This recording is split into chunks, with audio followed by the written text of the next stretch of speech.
मजबूत नेता, निर्णायक सरकार, भारतीय जनता पार्टी। अभी पिछले दिनों आतंकवाद का एक बहुत जो खेल खेला गया, लेकिन एक मोदी मॉडल उसमें आपने अपना दिया। धमाके हुए, खटाखट पकड़े गए, लोग धरे गए, उसके बाद पूरी हर जगह आपका मॉडल अपनाया जाने लगा। देश कुछ करे या न करे, गुजरात चुप नहीं रह सकता। और जब तक आतंकवाद के संबंध में जीरो टॉलरेंस एटीट्यूड नहीं होगा, हम नए आतंकवादी पनपने से भी नहीं रोक पाएंगे, आतंकवाद को भी नहीं रोक पाएंगे और निर्दोषों को मरते हुए हम देखते ही रह जाएंगे। और इसलिए भारत को, भारत के सभी राज्यों को, केंद्र सरकार को आतंकवाद के संबंध में जीरो टॉलरेंस इसी मूड को लेना पड़ेगा। गुजरात जीरो टॉलरेंस के मूड में काम कर रहा है। 26/11 की घटना के समय आप इंचार्ज होते तो क्या कर सकते थे? पहली बात है, जो मैंने गुजरात में किया वो करके दिखाता। मुझे देर नहीं लगती, मैं आज भी कहता हूं, पाकिस्तान को उसकी भाषा में जवाब देना चाहिए, पाकिस्तान को उसी की भाषा में जवाब देना चाहिए। ये लव लेटर लिखना बंद करना चाहिए। ये प्रणब मुखर्जी रोज एक चिट्ठी भेज रहे हैं और वो सवाल भेज रहे हैं, ये जवाब देते फिरते। गुनाह वो करे और जवाब भारत सरकार दे रही है। 2001 की वो घटना, उसके बाद आज तक अमेरिका में कोई छोटी घटना भी नहीं हुई है। हिंदुस्तान में भी ये व्यवस्था हो सकती है। साहस चाहिए, हिम्मत चाहिए, संकल्प चाहिए।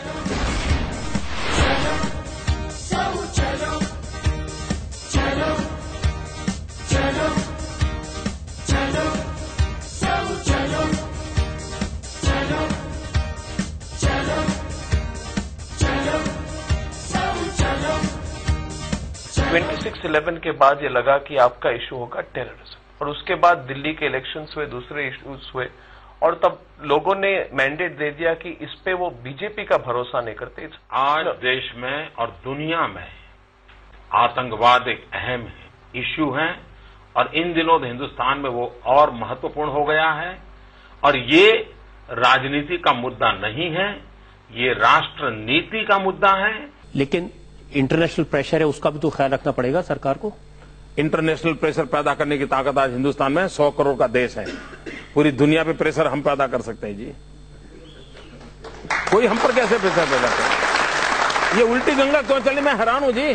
पाकिस्तान हमको मार के चला गया, पाकिस्तान ने हम पर हमला बोल दिया मुंबई में, और हमारे मंत्री जी अमेरिका गए और रोने लगे, ओबामा ओबामा ये हमको मार के चला गया, बचाओ बचाओ। ये कोई तरीका होता है क्या? पड़ोसी मार के चला जाओ और अमेरिका जाते हो? अरे पाकिस्तान जाओ ना।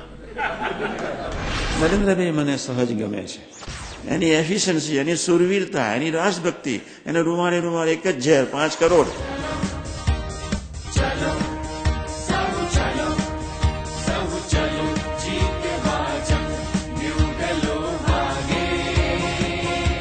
केंद्र में आज जो यूपीए की सरकार है, आतंकवाद के मुद्दे पर अक्सर बीजेपी कहती है कि वो हैंडल नहीं कर पा रहे, होम मिनिस्टर जो है वो बहुत सॉफ्ट हैं। आपकी राय उनसे अलग है या वही?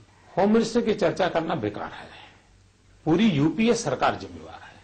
मनमोहन सिंह जी, सोनिया जी का नेतृत्व में जो कुछ भी दिल्ली में चल रहा है वो सब के सब जिम्मेवार है। ऐसा तो नहीं है कि आपके राज में आतंकवादी हमले न हुए हों?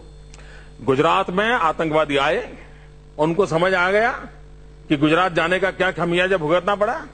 21 दिन के अंदर हर एक को खोल करके रख दिया, चमड़ी उधेड़ करके रख दी और उनके आकाओं को पकड़ के ले आए। हिंदुस्तान में केरल से लेकर के कश्मीर तक, केरल से लेकर के कश्मीर तक हर राज्यों से उनके जितने आका थे वो पकड़ लिए। आने वाले लोकसभा चुनाव में आप क्या सिनेरियो देखते हैं?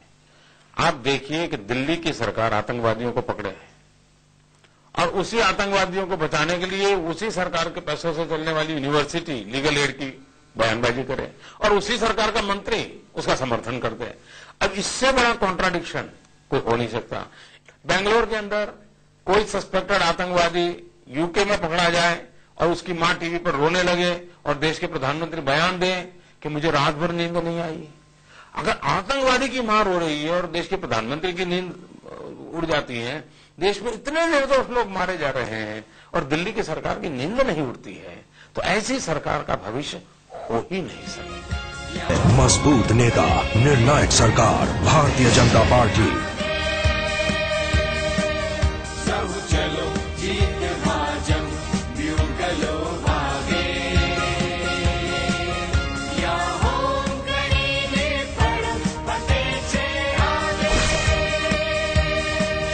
एक बार ये भी लगता है जो लोग पकड़े जाते हैं अंत में वो छूट जाते हैं, कोई उनके खिलाफ चार्जशीट नहीं फाइल हो पाता। कानूनी व्यवस्था होनी चाहिए। आपने भी एक कानून केंद्र सरकार के पास भेजा हुआ है, लेकिन लोगों को डर है कि उस कानून का दुरुपयोग होगा, आप उसका दुरुपयोग करेंगे, और खासकर जो दिल्ली में बैठे लोग हैं वो कहते हैं माइनॉरिटी पे दुरुपयोग करेंगे आप। उस बीच का कानून में एक बड़ा प्रावधान है साहब, बड़ा इंटरेस्टिंग प्रावधान है।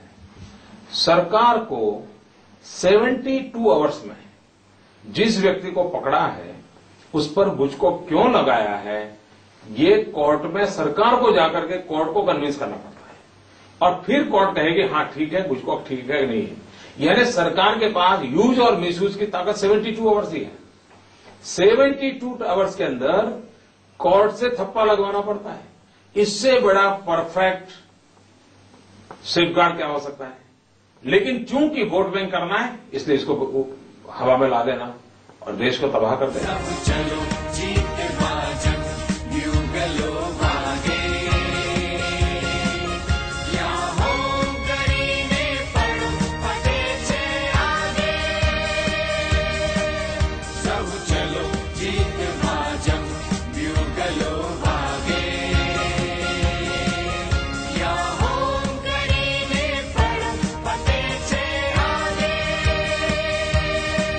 आतंकवाद के नाम पर राजनीति हो रही है। आतंकवादी बीजेपी का नहीं है, कांग्रेस का नहीं है, मानवता के खिलाफ एक जंग है। इसमें क्यों वो कहते हैं जी नहीं हम नहीं कानून बनाएंगे, आप कहते हैं कानून बनाएंगे, तो दोनों की सोचने का अलग अलग तरीका क्यों है? पहली बात है, दुनिया के सभी डेमोक्रेटिक कंट्रीज ने आतंकवाद के खिलाफ कठोर से कठोर कानून बनाए हैं। अगर हिंदुस्तान में कोई नहीं बनाता है तो सवाल उसको पूछना चाहिए। जो ह्यूमन राइट के सबसे बड़े ठेकेदार हैं उन्होंने भी कठोर से कठोर कानून बनाए हैं। अगर कानून का मिसयूज होता है तो हमारे देश में एक व्यवस्था है, लेकिन कानून न होने के कारण निर्दोषों को मौत के घाट उतार दिया जाता है, उसके लिए कौन जवाब दे? आप कहते हैं अपनी पब्लिक मीटिंग्स में अगर बीजेपी की सरकार सत्ता में आएगी तो अफजल गुरु को फांसी भी लटका दिया जाएगा। ये आतंकवाद का इस्तेमाल नहीं है सियासत के लिए? अफजल गुरु को फांसी नहीं देनी चाहिए क्या? क्या देश में इस चीजों की लोकतंत्र में डिबेट होनी चाहिए कि नहीं होनी चाहिए? क्या डिबेट होनी चाहिए? मोदी कुर्ते की डिबेट होगी क्या? अफजल गुरु को फांसी मिलना चाहिए। मैं यहाँ के जनता की अदालत को पूछना चाहता हूँ, अफजल गुरु को फांसी मिलनी चाहिए? एक आदमी मिलेगा जो कहेगा अफजल गुरु को फांसी न मिले? देश में जवाब उन लोगों ने देना चाहिए जो इस प्रकार की हरकतें करते हैं। उनकी जवाब हमसे मत मांगो जो ये कहते हैं कि गुनहगार को फांसी मिले। आपका एक ऐसा लीडर हो जिसके इरादे इतने बुलंद हो, जो ऑनेस्ट हो, क्लीन हो, तो ऐसा आदमी न आपके स्टेट को आगे बढ़ाता है, पूरे अवाम को आगे बढ़ाता है और पूरे अवाम के साथ साथ पूरे देश को आगे बढ़ाता है।